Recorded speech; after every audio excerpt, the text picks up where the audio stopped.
ओम नमः शिवाय। तंत्र के रचयिता भगवान शिव को मेरा नमस्कार है। अनेकों प्रांत से बहुत सारे जिज्ञासु आ रहे हैं जो कि मुझसे पूछ रहे हैं, गुरुजी आप कोई ऐसा मंत्र दीजिए जो कि सरल हो और शीघ्र अतिशीघ्र हमारा काम बन जाए। तो मैंने बहुत से मंत्र दिए हैं जिनमें कि सारे मंत्र काम करते हैं, लेकिन जब मैं गहनता से देखता हूं तो पता लगता है कि कुछ मंत्र जो हैं वो कुछ लोगों के लिए काम कर रहे हैं और कुछ के लिए नहीं कर रहे हैं। जब इसका अध्ययन मैंने किया तो पता लगा कि जो मंत्र है, मंत्र तो सटीक है, लेकिन करने वाले का जो मन है, जो विचार है, जो उसका मूल है, वो ठीक नहीं है। बहुत पुराना दोहा है, जाकी रही भावना जैसी प्रभु मूरत देखी तिन तैसी। तो आपके विचार भी यहां पर गिने जाते हैं। आप किस तरह से सोचते हैं, आप मंत्रों में कितनी श्रद्धा रखते हैं, आपके विचार क्या है, आपकी दृष्टि कैसी है, सब कुछ देखा जाता है।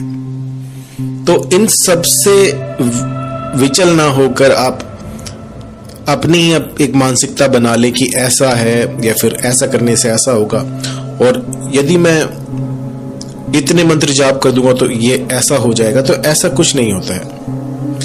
एक गुरु के सानिध्य में ही सब कुछ कीजिएगा। वो आपको बताएंगे किस निश्चित मात्रा में आपको मंत्र बोलना है और उसी भली प्रकार से आपको मंत्रों का जाप करना होगा। तो जो संख्या निश्चित कर रखी हो 20, 21, 41, 108, 1008, तो उसी संख्या में उस मंत्र का जाप करना होता है। जिस तरह की जो आज मैं आपको मोहिनी मंत्र दूंगा वो बड़ा ही सरल है। इससे आपके प्रेमी के भीतर एक ऐसी चटपटी लगेगी कि उसे आप ही आप दिखेंगे। जहां वो देखेगा बस आप ही को देखेगा, बस यही गाना गाता रहेगा, जित देखूं उत तू का तू। जहां वो देखेंगे बस आप ही को देखेंगे, आप ही के बारे में सोचेंगे। एक बार ये मोहिनी लग गई तो ये कोई कोरी कल्पना नहीं है। जो लोग एक बार इसका आभास कर लेते हैं, इसका अभ्यास कर लेते हैं, वो जानते हैं कि हमारी प्राचीन विद्याओं में से एक मोहिनी विद्या है। क्योंकि जो चीज आपने नहीं देखी इसका मतलब ये नहीं है कि वो इस दुनिया में नहीं होती। वो सब कुछ इस दुनिया में पॉसिबल है जिसकी आप कल्पना कर सकते हैं। वो सब कुछ हो सकता है और वो सब कुछ पहले होता था, लेकिन अभी ज्ञान के अभाव में वो सारी चीजें दोबारा से रिसर्च नहीं की जा रही हैं, क्योंकि हमें पता ही नहीं कि उसके मूल में कैसे पहुंचना है। तो जो अब तक मैं खोज कर पाया हूं उसमें कुछ मोहिनी मंत्र हैं जो कि वैदिक काल के हैं। ऐसे मंत्र जो कि लाखों रुपए खर्च करने पर भी आपको कहीं ना मिले। ऐसे मंत्र जो कि यदि आप शुद्ध चित्त होकर इसका जाप करना शुरू कर दें तो ये सिर्फ आपको अट्रैक्शन नहीं देंगे, ये आपको सौभाग्य भी देंगे। मोहिनी जो है वो मां लक्ष्मी का एक रूप है, और जब आप इसका गुंफन करते हैं, जब इस मंत्र का आप जाप करते हैं तो आपके भंडार भर जाते हैं।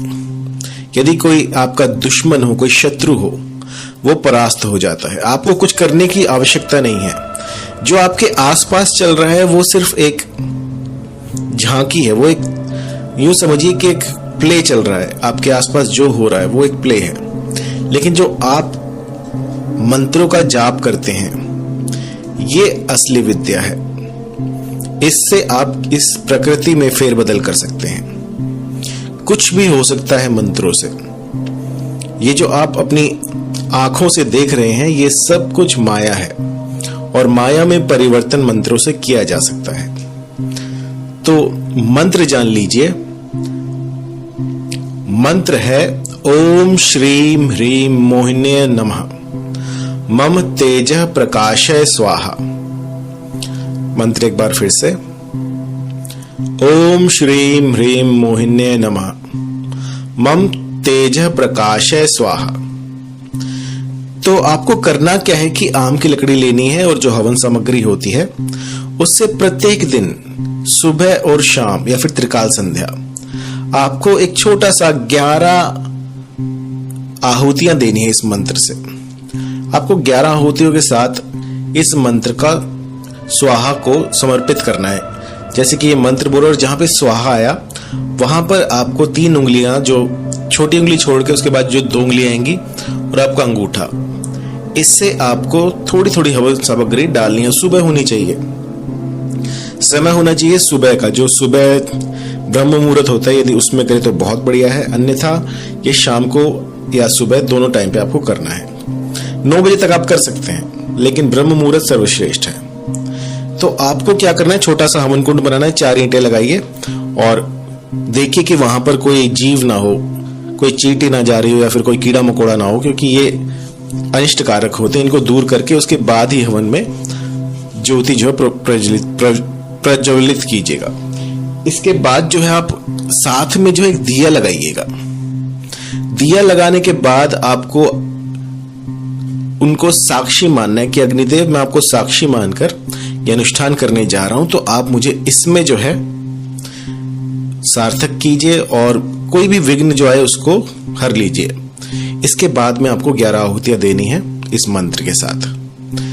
ध्यान में ये रहे कि जहां पर आप ये हवन कुंड बनाए वहां पर आपका जो मुख है वो पूर्व की दिशा में होना चाहिए।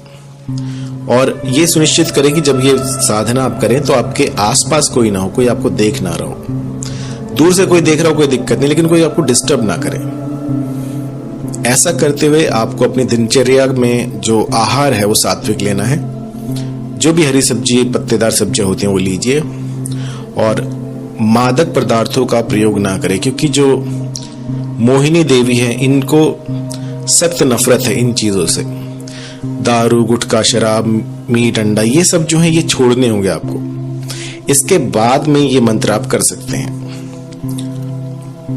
साधना काल रहेगा ब्रह्म मुहूर्त और संध्या काल या त्रिकाल संध्या भी आप कर सकते हैं। 11 जो है 11 आहुतियां आपको देनी है।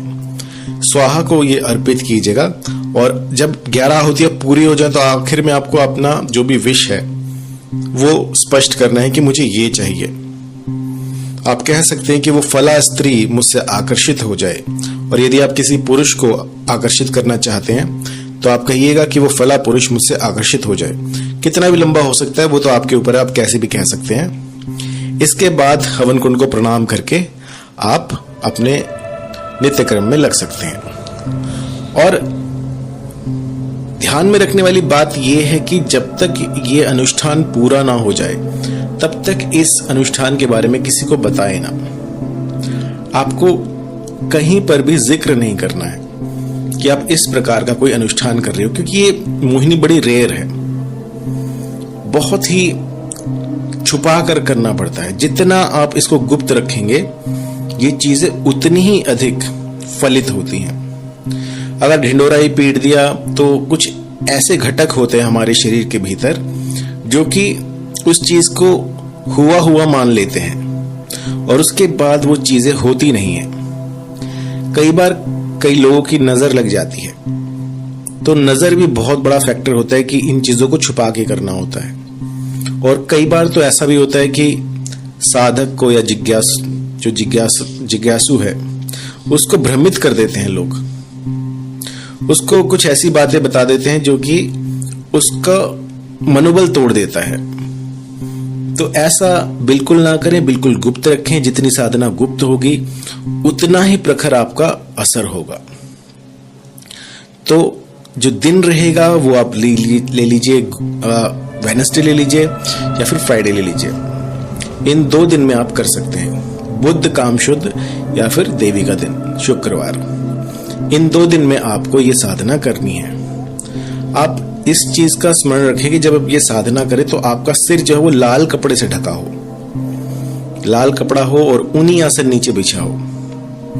अगर ऊनी आसन नहीं है तो कोई और आप चटाई चुटाई ले सकते हैं, लेकिन इसमें मस्ट है वो है ऊनी आसन। ऊनी आसन सर्वश्रेष्ठ है। पहले तो जो चिरकाल में जो लोग होते थे वो तो बागंबर या फिर हिरण का जो खाल होता था उसका यूज करते थे, लेकिन आजकल मिलना बहुत मुश्किल है। लेकिन मेरे कई साधकों के पास वो है। वो उस पर साधनाएं करते हैं और वो सामने नहीं आते किसी के, वो अभी पहाड़ों में ही है। मैं ऐसे ऐसे जिज्ञासुओं से मिला हूं जो कि सब कुछ छोड़कर इस साधनाओं में ही लगे हुए हैं और उनका दिखना ही एक शुभ संकेत है।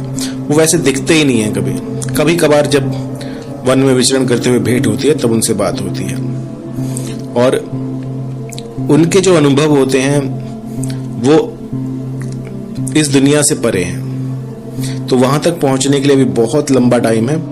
उससे पहले ये छोटे छोटे पड़ाव जो हैं ये आपको पूरे करने होंगे। सबसे पहले तो आप ऐसा कीजिएगा कि बैठने का अपना एक स्केड्यूल बनाए कि 1 घंटा 2 घंटा 3 घंटा आप एक ही स्थान पर बैठने की प्रैक्टिस कर सके कि आपको कोई दिक्कत ना हो। ऐसा आप अपनी दिनचर्या बनाएं कि 1-2 घंटा सुबह सुबह ब्रह्म मुहूर्त में बिल्कुल शांत एक स्थान पर आराम से बैठ सकें। उसके बाद आपको आगे की साधनाएं करनी चाहिए।